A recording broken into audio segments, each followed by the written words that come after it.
कल तक इंडिया को एक डेवलपिंग नेशन माना जाता था, लेकिन आज वही नेशन ग्लोबल पावर का गेम चेंज कर रही है, वो भी बिना वॉर डिक्लेयर किए या किसी कंट्री पे अटैक किए। इंडिया ने साइलेंटली पूरी दुनिया को अपनी कैपेबिलिटी बता दी, वो भी बस ये 3 मूव से। सो इस वीडियो में आज हम समझेंगे कि इंडिया का ये 3 मूव कौन से थे और इनका ग्लोबल पावर पे क्या असर हुआ।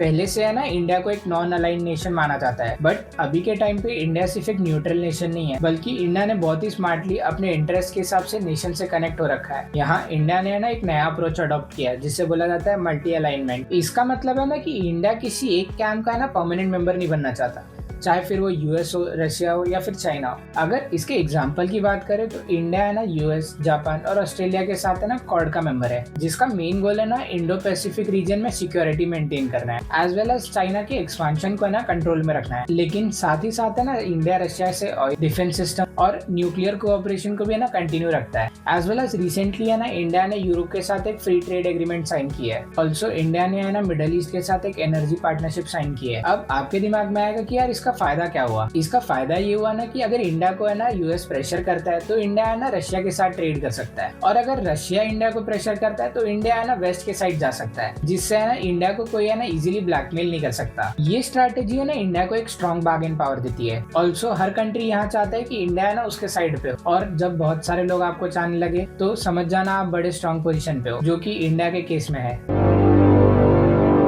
अब बात करते हैं इंडिया के वो दूसरे बड़े मूव की। पहले क्या होता था कि जियोपॉलिटिक्स है ना वॉर्स और वेपन्स के अराउंड रिवॉल्व करता था, लेकिन आज के टाइम पे है ना ग्लोबल जियोपॉलिटिक्स का सबसे बड़ा वेपन है इकोनॉमी, जिसे इंडिया ने बहुत ही अच्छे से समझ लिया है। पहले ये था कि चाइना है ना पिछले 30 ईयर से वर्ल्ड फैक्ट्री बना हुआ था, पर कोविड और ट्रेड वॉर के बाद से है ना most of the companies China पे ट्रस्ट नहीं करना चाहती। जहाँ ये पॉइंट है ना इंडिया के लिए एक अपॉर्चुनिटी क्रिएट करता है, जिसका फायदा उठाते हुए गवर्नमेंट ने make in India production linked incentive जैसे प्रोग्राम्स को है ना स्टार्ट किया, जिससे कंपनीज है ना अगर इंडिया में मैन्युफैक्चरिंग करती है तो उन्हें इंसेंटिव्स मिलता है। जिसका फायदा ये हुआ कि बड़ी कंपनी जैसे एप्पल, सैमसंग धीरे धीरे ना अपने मैन्युफैक्चरर्स को इंडिया में शिफ्ट कर रहे हैं। इसका इनडायरेक्टली मतलब ये होगा कि इंडिया में जब फैक्ट्रीज बढ़ेंगी तो एम्प्लॉयमेंट भी बढ़ेगा, एक्सपोर्ट्स भी बढ़ेंगे, एज वेल एज इंडिया है ना ग्लोबल सप्लाई चेन का एक इंपॉर्टेंट हिस्सा बनेगा।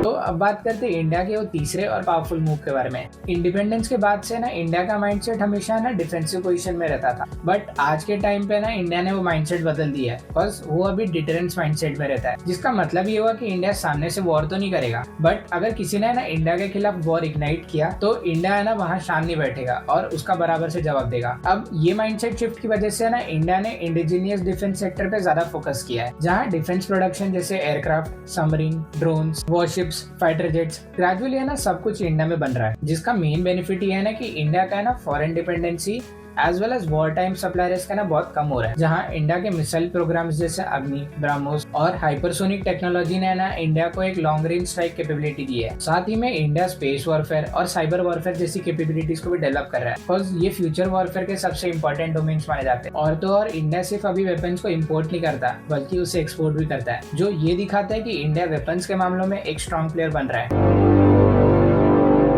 अगर मैं इसे समराइज करूँ तो आज के टाइम पे ना इंडिया की पावर सिर्फ मिलिट्री स्ट्रेंथ तक लिमिटेड नहीं है, बल्कि इंडिया ने ना डिप्लोमेसी, इकोनॉमी और डिफेंस तीनों पे है ना अपनी ग्रिप को स्ट्रॉन्ग कर लिया है। जहाँ ये तीनों मिलकर है ना इंडिया को एक रिस्पॉन्सिबल, स्टेबल और इन्फ्लुएंशियल ग्लोबल पावर बना रहे हैं।